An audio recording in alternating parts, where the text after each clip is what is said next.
चालू रहे न रहे। वंदे मातरम। आज हमारे बीच में उत्तर प्रदेश सरकार के एनआरआई विभाग के कैबिनेट मंत्री, अन्य विभागों के भी आप मंत्री हैं और आप एक सरल व्यक्ति को बड़े छोटे से जमीन से उठकर और इस अवस्था तक आए। यह विश्व प्रवासी सामाजिक सांस्कृतिक संघ का 8वां अंतर्राष्ट्रीय अधिवेशन है। कल परम पूज्य गुरुदेव सूर्यकांत केलकर जी का पूर्व संघ प्रमुख जी के मित्र का कला से बात प्राप्त किया है। विभिन्न देशों से हम लोगों को बुलाया था। सौभाग्य से हमारे डॉक्टर रमन त्रिपाठी जी वाशिंगटन में हैं। उनको मैंने आग्रह किया था, यूके को आग्रह किया था, सीरिया को बुलाया था, लेकिन कुछ समस्या ऐसी आई कि लोग कुछ आए कुछ नहीं है। तो सबसे पहले मैं स्वागत माननीय डॉक्टर नंद गोपाल गांधी जी का अपने संघ परिवार की तरफ से पुष्पगुच्छ देकर डॉक्टर रमन त्रिपाठी हमारे अंतर्राष्ट्रीय चेयरमैन हैं विश्व प्रवासी संघ के, वो करेंगे। भारत के अध्यक्ष भूपत भाई पटेल जी हमारा आप मला दे दीजिए, बढ़िया ले आकर दे दीजिए। साल है, साल का है और सम्मान चाहिए।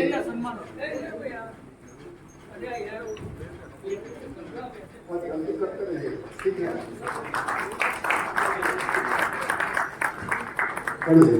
हमारे संघ के अनाथ समिति के जो प्रमुख हैं कौशल जी, साथ से आप सम्मानित करिए। दो बात फटफट करते रहिए।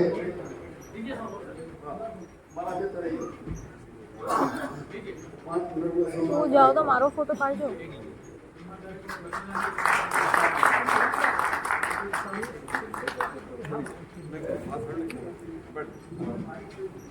हमारे धर्म परिषद के स्वामी स्वाम जी 20 वर्षों से सन्यासी हैं। आप दीजिए, महाराज दीजिए और आशीर्वाद दीजिए दिल्ली से।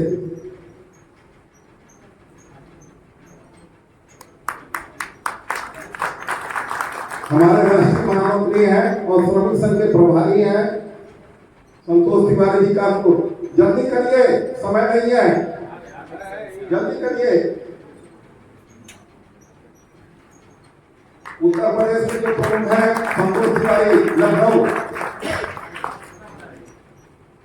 हमारे अलगन ठाकर जी राष्ट्रीय महामंत्री प्रशासन आ जाइए। डॉक्टर माला तिवारी सचिव, योगेश नैया दिल्ली, अभिषेक अग्रवाल हमारे बेटे के समान है, आशीष जी के लड़के हैं, लड़ते झगड़ते रहते हैं लेकिन सहयोग आपका बना रहता है। ये हमारे उत्तर प्रदेश में हमारे उपाध्यक्ष भी है।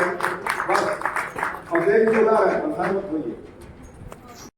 हमारे कथा समाज के संयोजक राष्ट्रीय स्वयंसेवक संघ के संपर्क प्रमुख कहाँ है सर? गुजरात आप चलो हमारे साथ आइए। अरुण जी थोड़ा जल्दी करिए।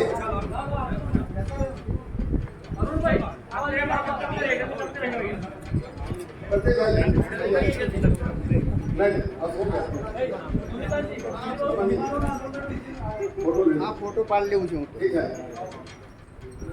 अरुण जी। अनुज जी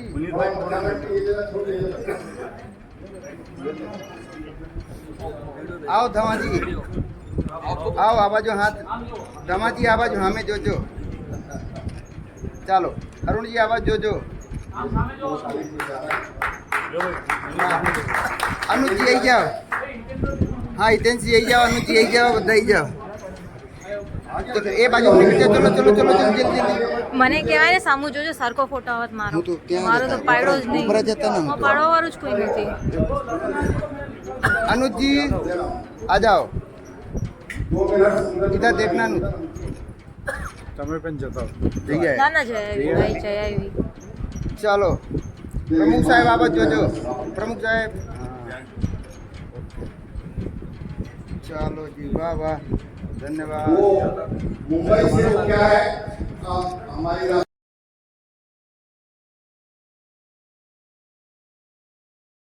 एवं सांस्कृतिक संघ के इस 8वें राष्ट्रीय अधिवेशन के इस कार्यक्रम में इस मंच को शोभान्वित कर रहे एनआरआई संघ के अंतर्राष्ट्रीय अध्यक्ष सम्मानित श्री रमन त्रिपाठी जी, राष्ट्रीय अध्यक्ष भूपत भाई पटेल जी, समन्वय समिति के अध्यक्ष श्री कौशल अग्रवाल जी, अंतर्राष्ट्रीय संगठन प्रमुख श्री सत्य प्रकाश तिवारी जी, राष्ट्रीय कोषाध्यक्ष श्री लक्ष्मी नारायण शर्मा जी, राष्ट्रीय महामंत्री श्री इनेवान ठाकुर जी, स्वामी सोहम गुरु जी, धर्म प्रचारक साधना शक्ति डॉक्टर माला तिवारी जी, श्री संतोष तिवारी जी, यहाँ उपस्थित पूज्य संत एवं सम्मानित प्रतिनिधिगण, आप सभी का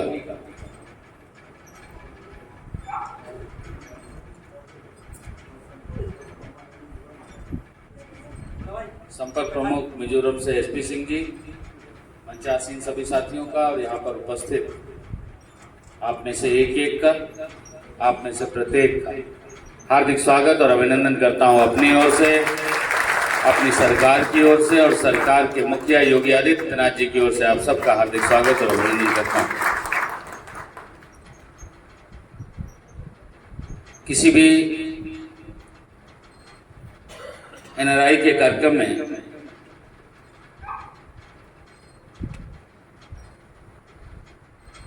एनआरआई मीटिंग में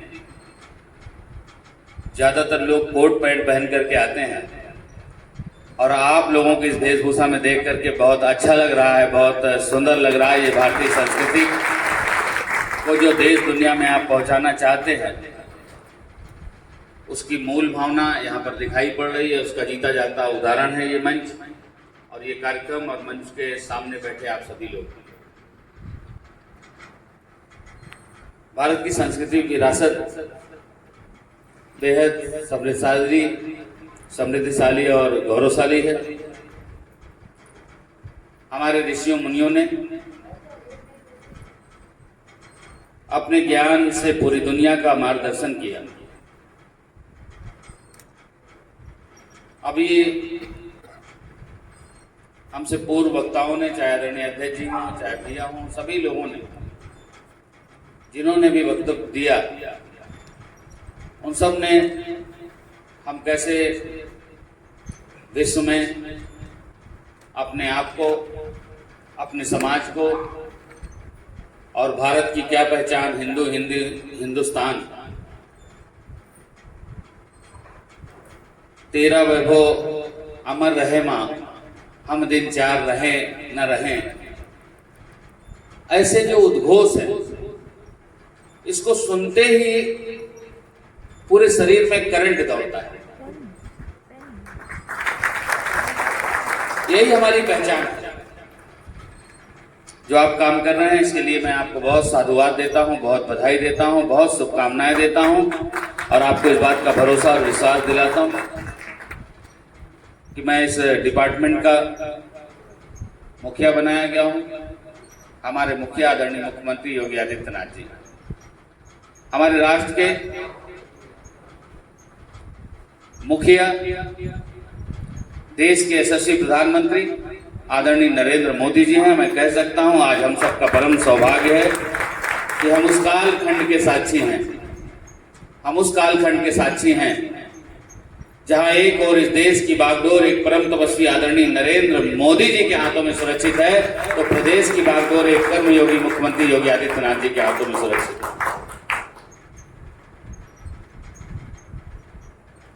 वाशिंगटन से आए रमन जी,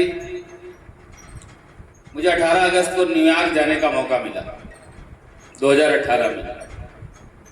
जैसे यहाँ 15 अगस्त में दिल्ली में परेड होती है, वैसे ही 18 अगस्त को सारे जो अमेरिका में रहने वाले, अमेरिका के विभिन्न प्रांतों में रहने वाले सारे लोग, चाहे वो पश्चिम बंगाल के हों, चाहे गुजरात के हों, चाहे उत्तर प्रदेश के हों, चाहे महाराष्ट्र के हों, सारे लोग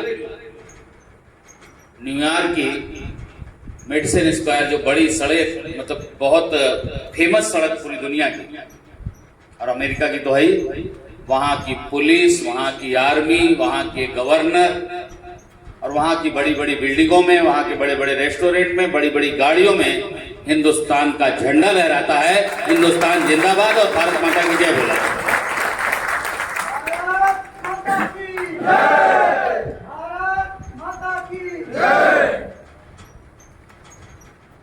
पूरी दुनिया में कोई भी एक ऐसा देश नहीं है जो विश्व के बारे में सोचता है, विश्व की चिंता करता है। हमारे देश ने ही, हमारे देश के ऋषि मुनियों ने, हमारे देश के आदरणीय प्रधानमंत्री कहें, हमारे देश के अग्रज नेतागण आज भी सर्वे भवन्तु सुखिनः का मंत्र पूरी दुनिया को देते हैं, पूरे विश्व को देते हैं। भारत की संस्कृति और संस्कारों को दुनिया के देशों में रहने वाले प्रवासी भारतीय तक पहुंचाने का बेहद महत्वपूर्ण काम आप सब कर रहे हैं। मैं बधाई देना चाहता हूं, आपको शुभकामनाएं देना चाहता हूं। गौ माता, गंगा, गायत्री के संरक्षण, संवर्धन को केंद्र में रख करके आप जो काम कर रहे हैं, सनातन को मजबूत करने का आप जो काम कर रहे हैं, ये दैवीय कार्य की जितनी प्रशंसा की जाए वो कम है। मैं आपकी बहुत प्रशंसा करता हूं, बहुत शुभकामनाएं देता हूं। दुनिया में रहने वाले एनआरआई, नए भारत के नए उत्तर प्रदेश में मैं आपका बहुत बहुत स्वागत करता हूं। और नया भारत 2014 के पहले का भारत और 2014 के बाद का आज का ये भारत, पहले दुनिया में 3 ही ऐसे देश थे जो अपने दुश्मनों से बदला लेते थे। अगर उनके दुश्मनों ने उनके ऊपर कोई हमला किया तो वो बदला लेते थे जरूर। अमेरिका, इजराइल और रसिया और आदरणीय नरेंद्र मोदी जी के नेतृत्व में हिंदुस्तान भी चौथे देश में शामिल हुआ, दुनिया के चौथे देश में, जो अपने दुश्मन को घर में घुस गए। आज हिंदुस्तान के पासपोर्ट की वैल्यू बढ़ी है पूरी दुनिया में। हिंदुस्तान का पासपोर्ट देखते ही आपके पास बैठना चाहता था। हिंदुस्तानी होने पर आपको गर्व होता है। हिंदुस्तान के लोग पूरी दुनिया में जहां भी जाते हैं आज गौरवान्वित होते हैं और उनको गौरव से देखा जाता है। चाहे वो बहुत छोटा भी काम कर रहे हो, उसको बहुत गौरव से, बहुत मान सम्मान के साथ उसको देखा जा रहा है। ये आदरणीय प्रधानमंत्री जी ने दिया है। पूरी दुनिया आज भारत की साख और धाक, भारत की क्रेडिबिलिटी, भारत की क्रेडिट, भारत की साख और भारत की धाक, भारत की धमक को महसूस कर रहा है। और आज चाहे यूक्रेन और रशिया का युद्ध हो या कोई भी अंतर्राष्ट्रीय समस्या हो,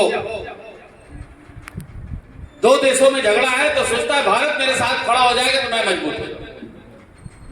आज भारत की ओर आशा भरी निगाहों से लोग देखते हैं कि भारत हमारा समझौता करता है। ये नया भारत है और नए भारत के नए उत्तर प्रदेश में भी बहुत कुछ बदला है। अभी 10 लाख करोड़ रुपए का इन्वेस्टमेंट का टारगेट लेकर के हम ग्लोबल इन्वेस्टर समिट करने जा रहे हैं। 10 और 11 और 12 तारीख फरवरी को 10 लाख करोड़ का टारगेट इन्वेस्टर समिट होने जा रही है। दुनिया के 19 देशों में हम रोड शो करने जा रहे हैं। भारत के भी कई शहरों में हम रोड शो करने जा रहे हैं। आदरणीय प्रधानमंत्री जी के नेतृत्व में, प्रधानमंत्री जी के मार्गदर्शन में, माननीय मुख्यमंत्री जी के नेतृत्व में नए भारत का नया उत्तर प्रदेश 2017 से 2022 में उत्तम प्रदेश बना है। अब सर्वोत्तम प्रदेश बनने की ओर अग्रसर है। भारत की अर्थव्यवस्था $5 ट्रिलियन इकोनॉमी की हो, उत्तर प्रदेश की अर्थव्यवस्था $1 ट्रिलियन की इकोनॉमी हो, इसके लिए हम लगातार रात दिन काम कर रहे हैं। तमाम अमूल चूल परिवर्तन किए गए हमारे विभागों में, हमारे नियम और कानूनों में, ताकि इंडस्ट्रीज को, उद्योगपतियों को, आज दुनिया की तमाम बड़ी बड़ी मल्टीनेशनल कंपनियां भारत की ओर आकर्षित हैं। अगर पूरी दुनिया में सबसे अच्छा डेस्टिनेशन भारत है इन्वेस्टमेंट करने के लिए, इंडस्ट्री लगाने के लिए, तो भारत में सबसे अच्छा डेस्टिनेशन उत्तर प्रदेश बनकर के उभरा है, क्योंकि उत्तर प्रदेश में 9 एयरपोर्ट इस समय चल रहे हैं, 8 बन गए, वो भी जल्दी वहां फ्लाइट का संचालन शुरू हो जाएगा। 17 और 4 पर हमने जमीन खरीद ली, मास्टर प्लान बन गया, जमीन खरीद ली, उस पर भी काम हो रहा है।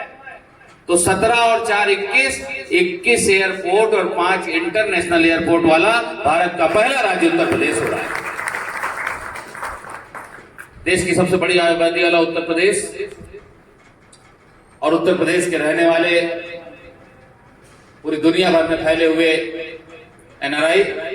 अभी मैं एक कार्यक्रम में था, उस कार्यक्रम में मुझे बताया गया कि पूरे भारत में जितनी हमारी आबादी है उसका 1% NRI है पूरे भारत, और 1% NRI की जो अर्थव्यवस्था है, जो उनकी माली हालत है, वो पूरे भारत के GDP के बराबर है। तो ये सब जो NRI है, अगर वो अपने देश के लिए सोचेंगे, अपने प्रदेश के लिए सोचेंगे, तो बहुत कुछ। और एक सीमा के बाद आदमी सोचता है नहीं, अपनी मिट्टी में, अपने देश के लिए कुछ करना।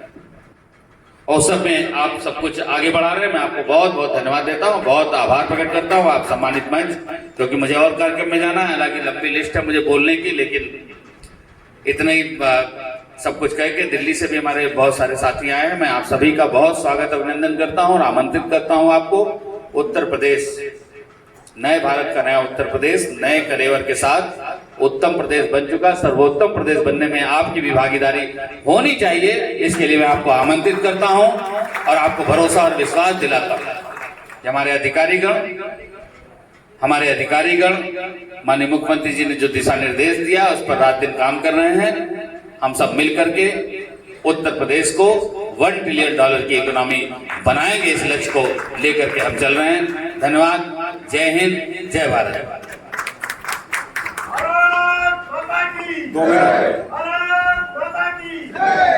2 मिनट भाई साहब आएंगे क्या है? हाँ, तो यहाँ आएंगे क्या? अब 1 मिनट, ठीक है, तो उनको बोलने दीजिए। बस हम अपना समापन संगीत व्यवस्था है। बस अवध से और गुजरात से ये मंजू सिंह जी, और गुजरात से आप दोनों लोग चले आइए भाई, 2 मिनट में स्वागत कर लीजिए, जल्दी करिए।